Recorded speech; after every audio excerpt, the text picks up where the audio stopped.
آموزش رقص ژیپ جامپ رو براتون بذارم و اینکه دو تا حرکت اولش کاور از یه دنسر کره‌ای که ما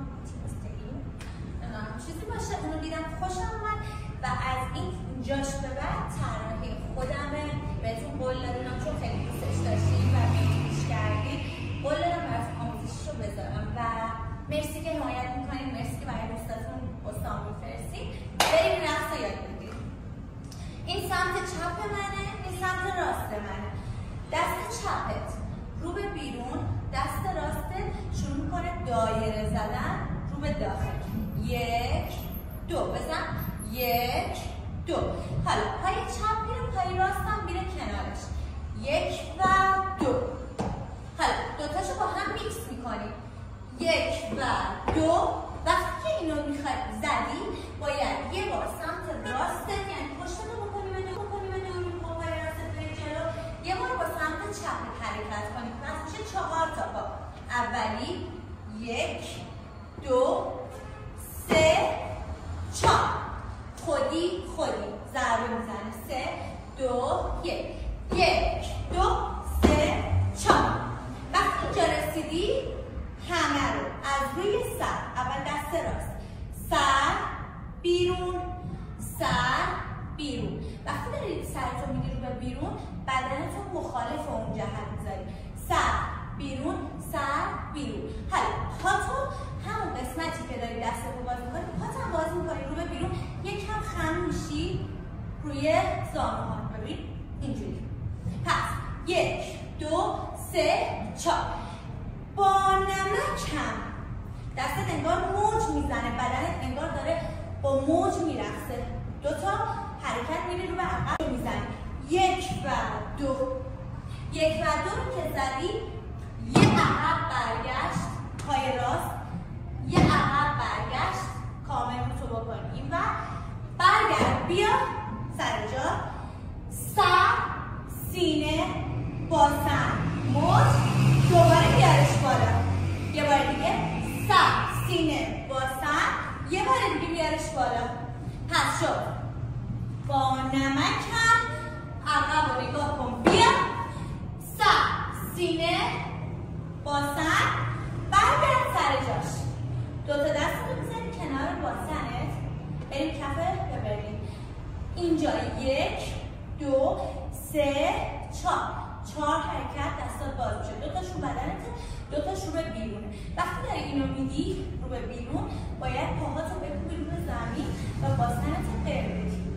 1 2 2 3 4. تانگو میشینی. پاهات باید هفتی باشه، زانوات باز باشه، پاشنه های پا بالا باشه و رو پنجه نشسته باشه. دست چپ میره زیر بدن، دست راست رو به دوربین. یه تیر میزنه، دوباره میاد بالا. بیبی. ببین همونجا که نشسته بودم اونو باز میکنم، پرتش کنم به بیرون. بوم. وقتی میزدی قشنگ رو دستاتو بچسب، یکم قوس بنداز تو بدن. یه دونه راست، یه دونه چپ. یه بار دیگه. پس شد.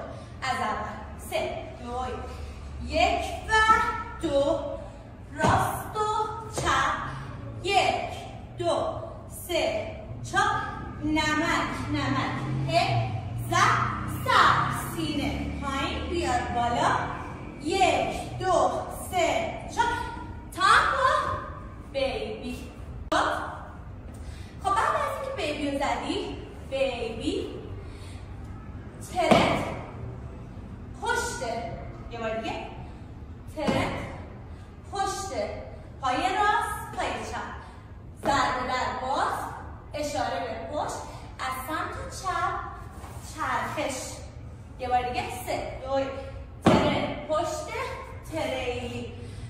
شروع کن اینجا فری استایل میزنی رو بدن. اینجا تهرانه.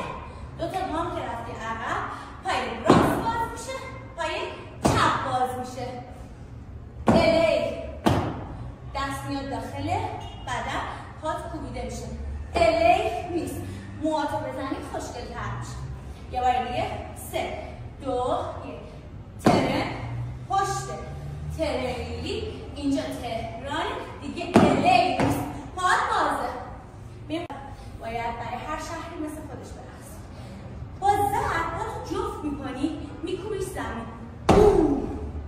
یه بار دیگه 3 2 شمالی میام. حالا دستو میکشی میاری بالا. 3 2 شمالی میام، دست به چوب. ببین قشنگ پای چپتو ضربه میزنی. یه بار دیگه 3 2 الی نیست. شمالی میام، دست به چوب. جنوبی رو میشینی مثل همون تانکه، ولی یکم بدنت کجه، یکم به سمت راست مایل تر و رو پای زانوات نشستی. ببین زانو باید باز باشه، این شکلی نشینی، این اشتباهه و اینجوری هم نشینی، این زشته. فقط پنجه پا بشی. حین این که میخوای بدی بیاری بالا، پاتو باز کن. باز 1 2 3 4 تا جنوبی میکشیش میاری بالا. پس شد شمالی میام، دست چوب. جنوبی میام با رقص خوب. شد بریم بعدی. آذریا قسمت لوری که خیلی ساده بود. آذریا یه پایی دارن که فکرم خیلی معروفه.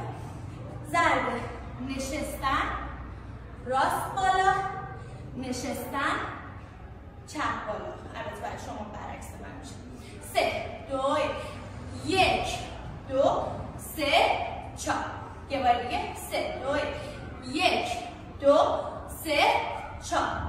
یه بار دیگه ضربه 3 2 1 2 3 4. بعد از جنوبی رو رقص آذری میزنی و لورم ساده، قلب خوب. دست رو میگیری و تکون. یه بار دیگه اسلو موشن مرور میکنم و میرقصمش. میشه 1 و 2 راست و چپ. 1 2 3 4 1 2 برگرد سر. 1 2 3 4 و 5 1 2 3 4 تایم بیبی. ترن پشت تریلی. اینجا تهران دیگه. الی شمالی میام دست به چوب.